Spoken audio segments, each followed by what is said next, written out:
नमस्कार। Economics Awadh classes YouTube channel पे आपका स्वागत है। डेली एमसीक्यू क्लास के अंतर्गत आज की क्लास में हम लोग लगभग 25 बहुविकल्पी प्रश्नों को सॉल्व करेंगे। यह प्रश्न आगामी शिक्षक भर्ती परीक्षा जैसे TGT, PGT, net, JRF, KBS, NBS, GIC, LT, RPSC first and second grade exam तथा बीपीएससी 3.0 और 3.0 एग्जाम के लिए महत्वपूर्ण है तथा यहाँ से प्रश्न परीक्षा में मिलने की संभावना है। तो आज की क्लास स्टार्ट करते हैं और देखते हैं क्या क्या प्रश्न है आज की क्लास में। 1 नंबर प्रश्न है, यह मांग को निर्धारित करने वाला तत्व नहीं है। कौन सा इसमें से 4 ऑप्शन दिए गए हैं। इन ऑप्शनों में पूछा गया है कि कौन सा जो तत्व है वह मांग को निर्धारित नहीं करता है। ऑप्शन ए संपत्ति, बी वस्तु की लागत, सी वस्तु की कीमत, डी व्यक्ति का आय। तो व्यक्ति की आय, वस्तु की कीमत, संपत्ति और वस्तु की लागत। तो मांग को निर्धारित करने वाले तत्वों में वस्तु की लागत नहीं है, बी ऑप्शन सही है 1 नंबर प्रश्न का। 2 नंबर प्रश्न है, एक पेन की कीमत पी 10 रुपये और पेन की मांग 100 है।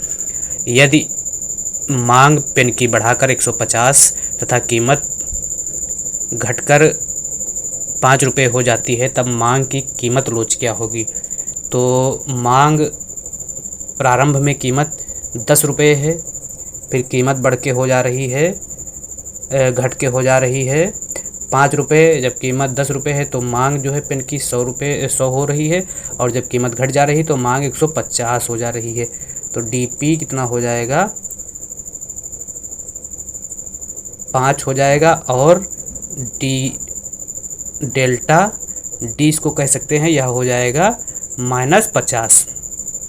अब d q upon d p into p upon q रख के इसको सॉल्व करेंगे तो सॉल्व करने पर जो आंसर आएगा वह 1 आएगा, और 1 इसमें है ही नहीं। डी क्यू कितना हो जाएगा, D Q D delta D की जगह 50 -50 बटे पी, डेल्टा पी 5 हो जाएगा, गुणे पी कितना हो जाएगा 10 और बटे हो जाएगा 100। तो इसको सॉल्व कर देंगे तो 1 आंसर आ जाएगा। 1 है ही नहीं ऑप्शन में, इसलिए इसका सही आंसर इसमें से कोई नहीं हो जाएगा। मांग की आड़ी कीमत लोच होती है, तो मांग की आड़ी कीमत लोच जो है d q 1 upon d delta P2 into P2 upon Q1 के बराबर होती है। तो सी ऑप्शन सही है 3 का।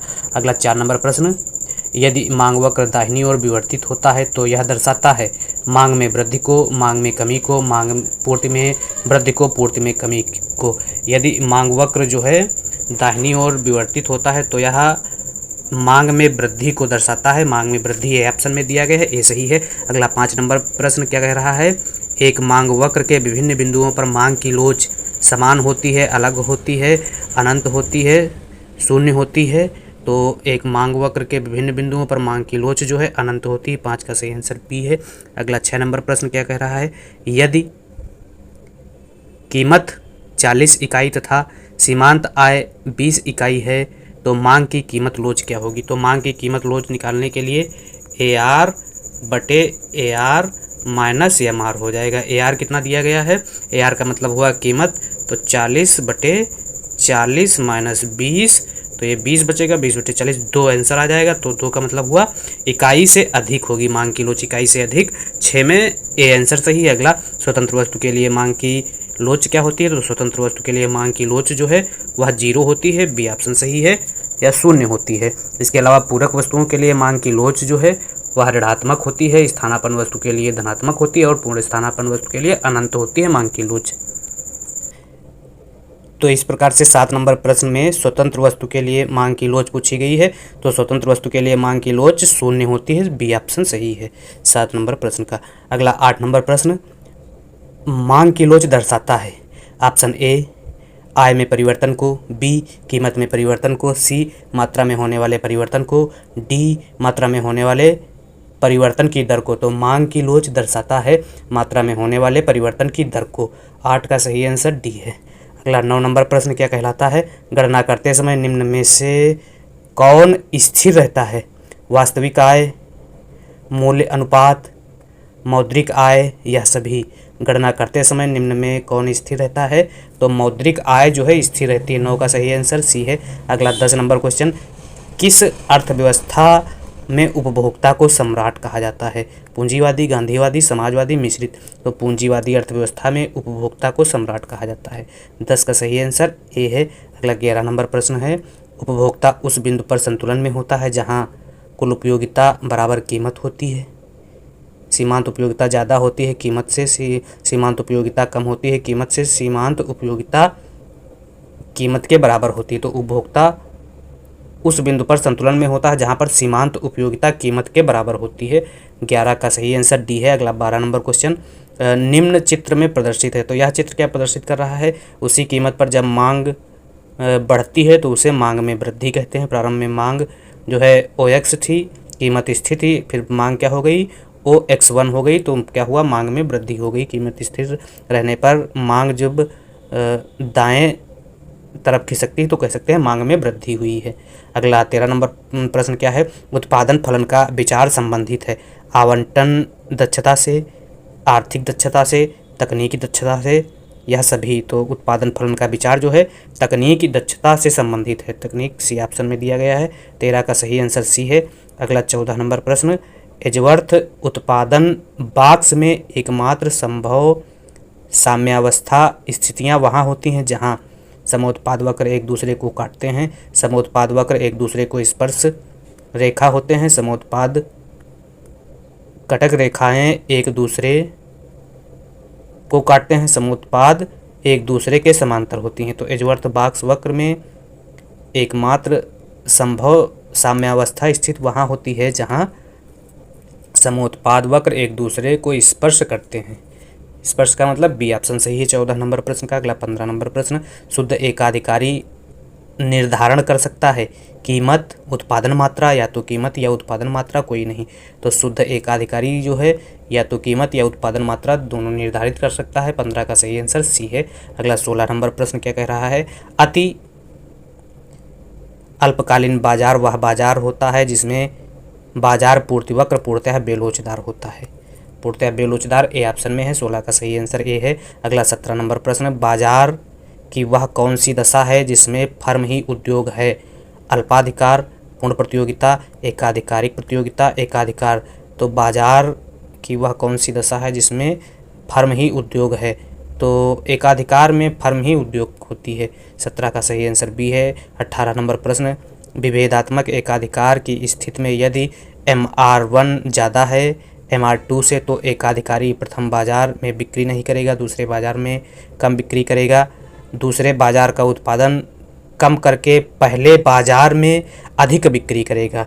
तो दूसरे बाजार जब क्या होगा, MR1 ज़्यादा होती है MR2 से तो दूसरे बाजार का उत्पादन कम करके पहले बाजार में अधिक बिक्री करेगा। 18 का सही आंसर सी है।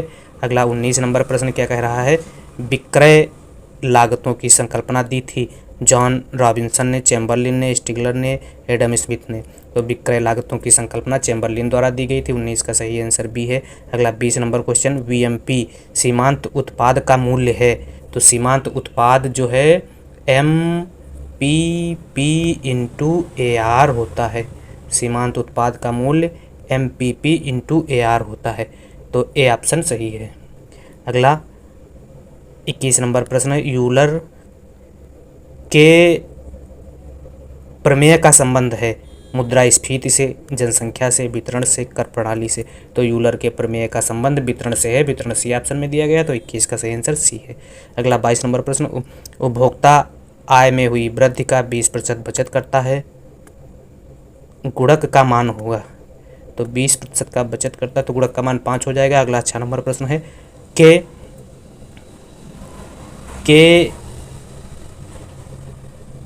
22 का सही आंसर 5 है। डी, के गुणक का मूल्य क्या है या होगा जब C 5 + 0.75y है। तो यह हो जाएगा MPC कितना दिया गया है?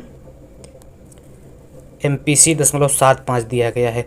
तो के बराबर होता है 1/1 - MPC। तो 1/1 - 0.75 तो 1/0.25 या 100 हो जाएगा। 100/25, 25 चक्कू 100, 25 चक्कू 100। तो यह 4 सही आंसर हो जाएगा।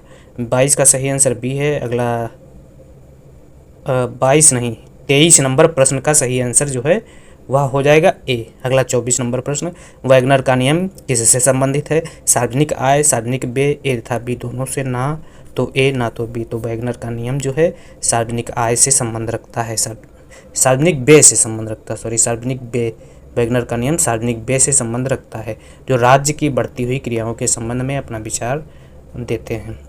तो 24 का सही आंसर बी है। अगला 25 नंबर प्रश्न, निम्न में कौन सा राजकोषीय नीति का उपकरण नहीं है? सार्वजनिक आय, सार्वजनिक व्यय, सार्वजनिक ऋण, नकदी रिजर्व अनुपात। निम्न में कौन सा राजकोषीय नीति का उपकरण नहीं है? तो नकदी रिजर्व अनुपात जो है राजकोषीय नीति का उपकरण नहीं है, यह मौद्रिक नीति का उपकरण है। इसके अलावा सार्वजनिक आय, सार्वजनिक व्यय, सार्वजनिक ऋण जो है नकदी सार्वजनिक आय, सार्वजनिक व्यय और सार्वजनिक ऋण जो है राजकोषीय नीति के उपकरण के अंतर्गत आते हैं, जबकि नकदी रिजर्व अनुपात जो है मौद्रिक नीति के तहत प्रयोग किया जाने वाला अस्त्र है। तो इस प्रकार से आज की क्लास में हम लोगों ने 25 बहुविकल्पीय प्रश्नों को सॉल्व किया है। प्रश्न आगामी शिक्षक भर्ती परीक्षा के लिए महत्वपूर्ण है तथा यहाँ से एग्जाम में प्रश्न मिलने की संभावना है।